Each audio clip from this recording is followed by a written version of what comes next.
সুযোগ সে পায়, এরপর তার ঘুমানোর সুযোগ সবসময় সে এই বৃদ্ধ বয়সে আমাদেরকে নিয়ে ইসলামী আন্দোলনের চিন্তা ভাবনা করে। কোন কাজটা করলে ইসলাম এখানে অতি দ্রুত অগ্রসর হবে সেই কাজটা নিয়ে সে ব্যস্ত। সকল ইসলামী আন্দোলনের নেতৃবৃন্দ এটা নিয়ে কাজ করে, তাদের ঘুমানোর সুযোগ খুব কম পায়। আমরা তো ঘুমাই বেশি, কি বেশি আমরা ঘুমাই বেশি। আর জনগণের তাদের সুতীব্র দায়িত্ব অনুভূতি রক্ষণাবেক্ষণ কিন্তু নিজেদের জানমাল ইজ্জত আবরু যাবতীয় ব্যাপারে থাকবে সম্পূর্ণ নিরাপদ ও নিশ্চিত।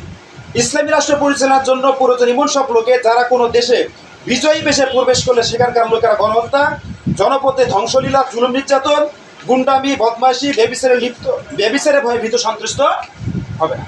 ইসলামী কোনো সরকার যদি আসে বিজয়ী হওয়ার পর, ইসলামী স্টেট কায়েম করার পর, এই দেশের মানুষের যারা বিরোধী আছে তাদের কোনো ভয় থাকবে কি?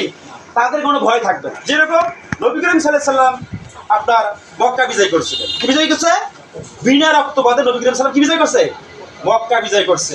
সেখানে কি হয়েছে? যুদ্ধ করছে। যুদ্ধ করা প্রয়োজন হয়েছে কি? যুদ্ধ করা সবচেয়ে যে মানে 3 জন কি 4 জন আছে এদেরকে বাদ দিয়া সকলকে ক্ষমা করে দিচ্ছে। সকলকে কি করতেছে? সাধারণ ক্ষমা করে দিচ্ছে। দেখেন যে নবী করিম সাল্লাল্লাহু আলাইহি সাল্লাম মক্কায় 13 বছর মাক্কি জীবনে মক্কার মানুষগুলো এমন কোন নির্যাতন নাই নবী করিম সাল্লাল্লাহু আলাইহি সাল্লাম চালাই নাই।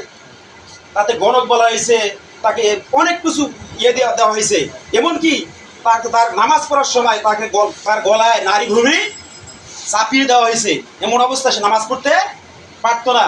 ইসলাম গ্রহণের পর নবী করিম সাল্লাল্লাহু আলাইহি সাল্লামের 2টা কন্যাকে আবু জেহেলের ছেলের সাথে বিয়ে হয়েছিল। এই আবু জেহেল ইসলামের নবী করিম ইসলামের দেওয়ার কারণে তার ছেলে সন্তানকে বললে তুমি তোমার মুহাম্মদের 2 ছেলেকে মেয়েকে কি দাও? তালাক দাও।